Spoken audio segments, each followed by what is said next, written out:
My goodness, what a wonderful group of people to come out on this cold and dark night. So thank you so much for being here. I really appreciate it.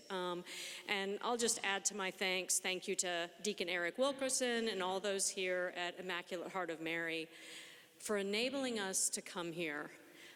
This is a 30th anniversary GFADP, Journey of Hope Speakers Tour. And perhaps, I don't know, is anyone were you at the first journey 30 years ago by any chance?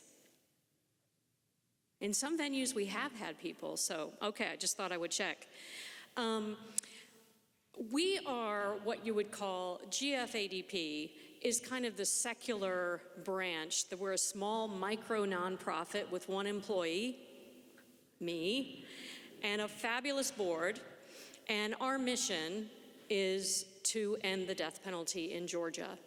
And we will work with anyone and everyone to help make that a reality. But I think the Journey of Hope is part of that, to kind of bring people to different parts in the country, of the state, to share their more personal stories, to give you some insight beyond just the policy, beyond just the sort of legislative issues, so you can hear perhaps more deeply about the emotional impact and the spiritual side of this issue. So, in case anyone didn't know, the death penalty exists in Georgia. Death row for men is located in Jackson, which is also where executions take place. And that means the state of Georgia, with our consent, uses taxpayer money to put citizens to death. In 2018, Pope Francis changed Catholic teaching to say that under no circumstances should the death penalty be utilized anymore. Most of us really never think about the death penalty.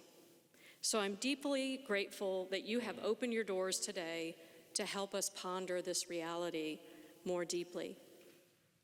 Around the world, 70% of all countries, 70% have abolished the death penalty. And you can't actually join the European Union if you retain the death penalty in your country. The US is a true outlier in all of the Western world. We are the 5th highest executing nation in the world. In the context of the US specifically, Georgia and 26 other states, mostly in the South, retains and uses the death penalty. I think an important question is, why? Why in 2024 do we have the death penalty? The facts show that the death penalty does not deter crime or make us safer. It is very costly. There is a high probability that those who end up on death row are poor, traumatized, mentally ill, and/or intellectually disabled. And whether you receive a sentence of death relies not on a universally applied standard, but on 3 primary things: your zip code,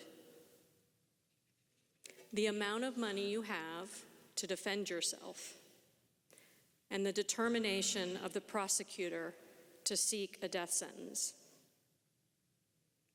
But beyond the facts, let us consider, which most of us, this is the main issue.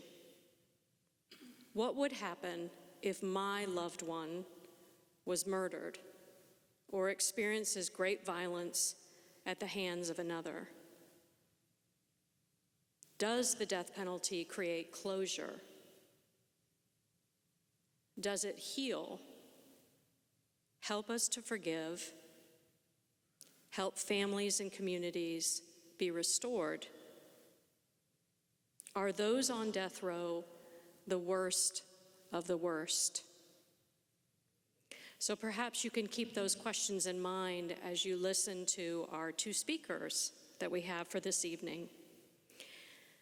Each of our speakers will have about 20 to 25 minutes to share their experiences and their stories.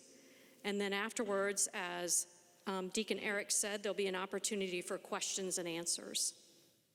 Many of you have already signed in, but if you haven't, we'd really appreciate it if you did. It's back there in the narthex on a table.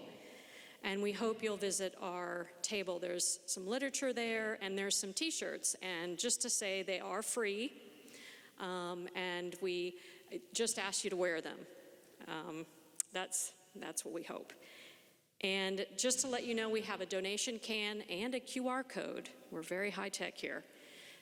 It costs about $30,000 to do this journey over 2 weeks, and we rely entirely on donations. So any little donation helps.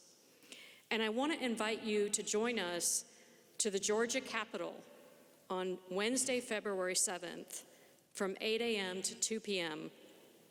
to advocate for a new House Bill 1014, which is a Republican-led, bipartisan bill addressing the problem of the high standard of proof and confusing legal process which renders Georgians with intellectual disability at risk of execution.